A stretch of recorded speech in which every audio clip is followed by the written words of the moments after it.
everyone, today I come to most beautiful ladies noodle shop. Nah. ค่ะสวัสดีค่ะ ร้านก๋วยเตี๋ยวไก่หน้าซอยนะคะเบลลี่นะคะแอนนี่ค่ะ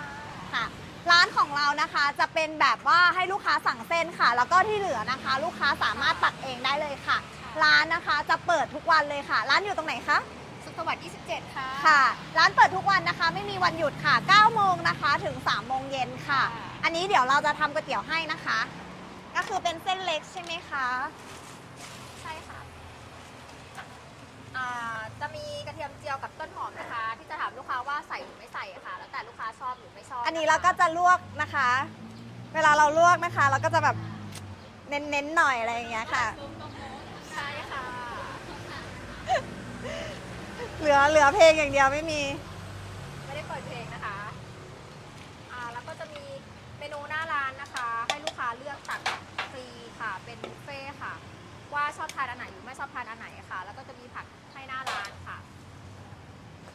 อย่างเส้นที่ร้านนะคะก็จะมีทั้งหมด6เส้นค่ะมีเส้นเล็กเส้นหมี่เส้นใหญ่ค่ะวุ้นเส้นบะหมี่นะคะแล้วก็มาม่าค่ะอย่างมาม่ากับบะหมี่ค่ะ ลูกค้าสามารถระบุจำนวนก้อนได้นะคะ ว่าอยากทานกี่ก้อนถ้าเกิดแบบเส้นเล็กอย่างเงี้ยค่ะถ้าเกิดจะเพิ่มเส้นก็สามารถบอกได้เลยค่ะอย่างอันเนี้ยนะคะชามใหญ่แบบนี้เลยนะคะในราคา50 บาทค่ะแต่ถ้าเป็นสเปเชียลนะคะ80 บาทค่ะสเปเชียลนี่คือจะเพิ่มเป็นเนื้อน่องค่ะเป็นเนื้อน่องให้นะคะส่วนอันนี้นะคะก็จะเป็นไก่หมดเลยค่ะสามารถใส่ได้ใช่ไหมคะใช่ค่ะค่ะอันนี้ก็จะเป็นขาไก่นะคะโดยปกติอะค่ะเราก็จะให้ลูกค้าหยิบเองแต่เดี๋ยวอันนี้เดี๋ยวทางเราจะเป็นคนหยิบให้ก่อนนะคะอันนี้ก็จะเป็นข้อไก่นะคะวางออกนะอันนี้ก็จะเป็นปลายปีกค่ะนี่จะเป็นเครื่องในนะคะอันนี้จะเป็นไก่สับค่ะเลือดนะคะหัวไชเท้าค่ะลาดิสที่เหลือนะคะก็จะเป็นผักสดค่ะก็สามารถใส่ได้ตามใจชอบเลยค่ะอย่างที่ลูกค้าเห็นนะคะคือชามนี้ค่ะจะอยู่ในราคา50 บาทเท่านั้นค่ะแล้วก็สามารถเข้าไปข้างในนะคะ เครื่องปรุงพวกท็อปปิ้งค่ะพริกน้ำตาลน้ำส้มอะไรอย่างเงี้ยค่ะจะอยู่ด้านในนะคะ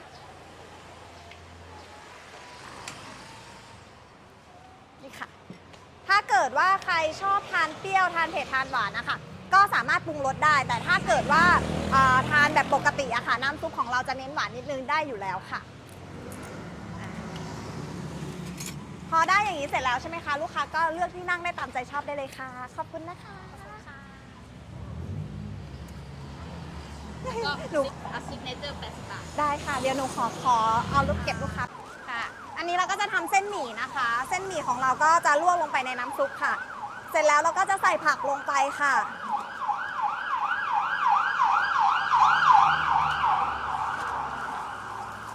ลวกสักแป๊บหนึ่งเสร็จปุ๊บนะคะแล้วก็จะใส่ชามใหญ่ๆของเรานะคะแบบนี้เลยแล้วก็ถ้าเกิดสเปเชียลใช่ไหมเราก็จะเอาน่องค่ะเดี๋ยวสักครู่นะคะโถล่วงมะม่วงแบบอันนี้ก็จะเป็นน่องของเรานะคะแล้วเราก็จะตักน้ำซุปค่ะ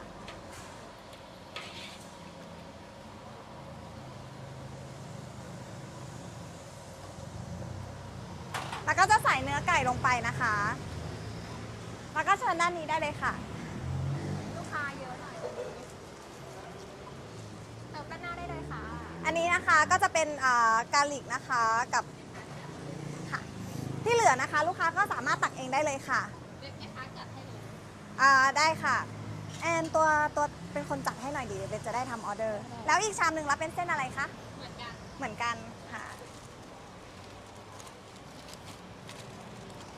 เป็นเนื้อไก่สับนะคะ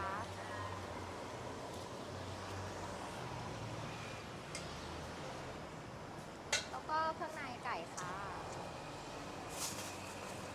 อันนี้จะเป็นข้อไก่นะคะแล้วก็จะเป็นเท้าไก่ค่ะอันนี้ไก่นะคะแล้วก็จะเป็นเลือดค่ะเสร็จ ตัดได้เลยนะคะนี่จะเป็นหัวไชเท้าต้มนะคะ ค่ะ อีกชามหนึงก็เหมือนกันนะคะ ได้ค่ะ แล้วก็ใบโหระพาค่ะแล้วจะเป็นหัวนอกนะคะ เส้นเล็ก2นะคะ เรียบร้อยค่ะ อันนี้เหมือนกันเลย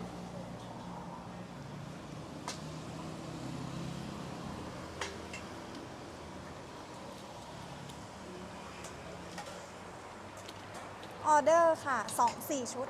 4 ชุดนะคะ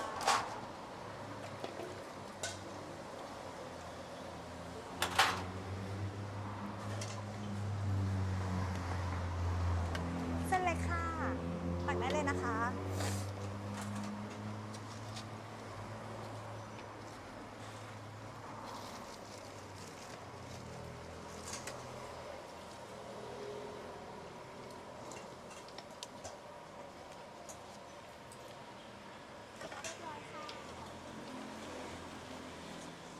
ไปวาง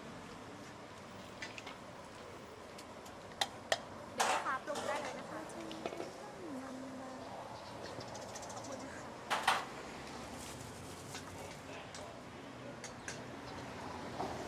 2 ชาม 100 บาทค่ะ ค่ะ ขออนุญาตเก็บตังค์ก่อนเลยนะคะ ได้ค่ะ 100 บาทนะคะ ค่ะ100 บาท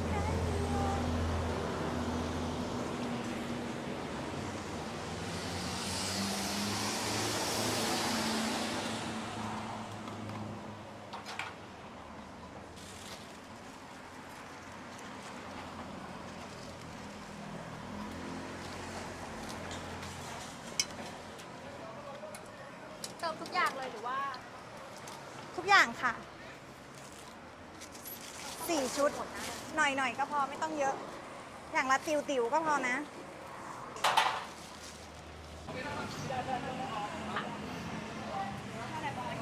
ให้ลูกค้าชิมโชว์ นี่ ไอสั่งอีกอันหนึ่ง80 บาท